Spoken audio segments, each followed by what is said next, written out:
Welcome back to the morning news. The holidays can be very joyful, but for some, the hustle and bustle of the season can feel a little overwhelming. And here to share some tips on how to enjoy this time of year stress-free and even debunk some myths that surround the Christmas season is Dalhousie University's Associate Professor, Dr. Simon Sherry. Good morning. Good morning. A little bit of an early morning, but I really appreciate you coming in to talk about this. Thank you for having me. Yeah. Tell us a little bit about, before we get into the holiday stress and debunking some myths, a little bit about yourself, what you do at Dalhousie. I'm an associate professor in the Department of Psychology and Neuroscience, where I study a range of human problems, including anxiety and stress. I'm also a practicing clinical psychologist and spend a good deal of my time helping people. So you've been doing a lot of research around the Christmas season at this point? There's actually an impressive science around the Christmas holidays.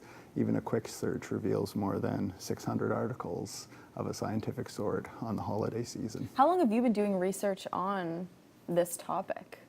Well, we've rarely studied Christmas in particular, but we often look at factors that stress out or make anxious humans.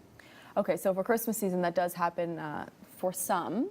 So tell us a little bit more about people being stressed over the holidays. Is it as bad as we think it is?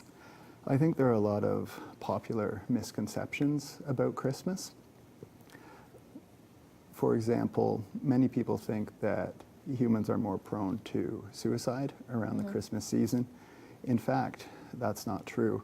It seems like Christmas has a protective effect on many forms of mental illness, including suicide. So you'll see anywhere between a 20 to 40% reduction in rates of suicide around the Christmas season. Is there any difference here with stress, depression, anxiety that comes with the holiday season with gender difference? We don't have a good understanding as to whether or not there might be differences between men and women.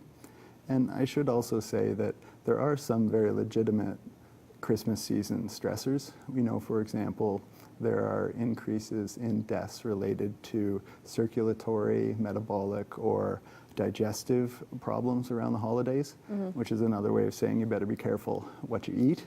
And I mean, that's a big thing around the holiday season. It is for sure. And not only what goods. you eat, but also what you drink, because we also know there's a spike in alcohol-related fatalities around the Christmas season. So what are some of the top stressors aside from alcohol, eating, you know, a lot of people traveling? Are there any other types of?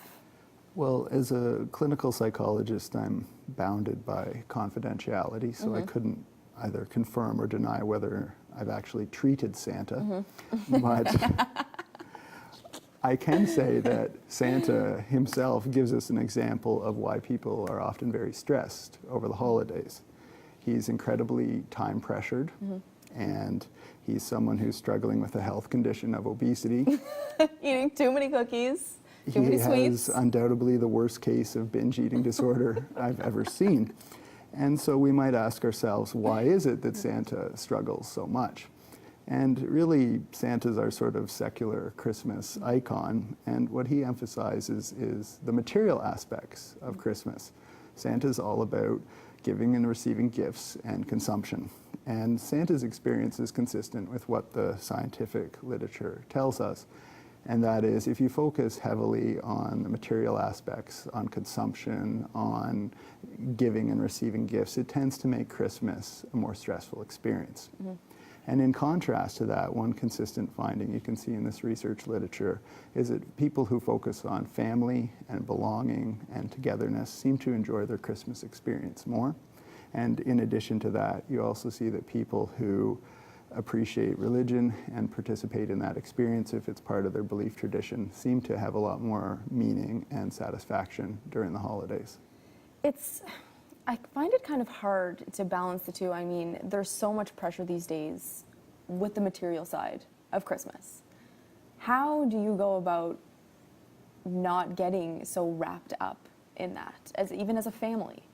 It's difficult because it is pervasive and there is an awful lot of pressure pressure I can certainly appreciate as someone with a 6-year-old son. Yes. At the same time, I think people would be wise to invest less in consumption and more in family to make Christmas a season where you spend time with others and you gain a sense of connection with your family. And one excellent thing about the Christmas holidays is it does provide us with more opportunities to connect with others.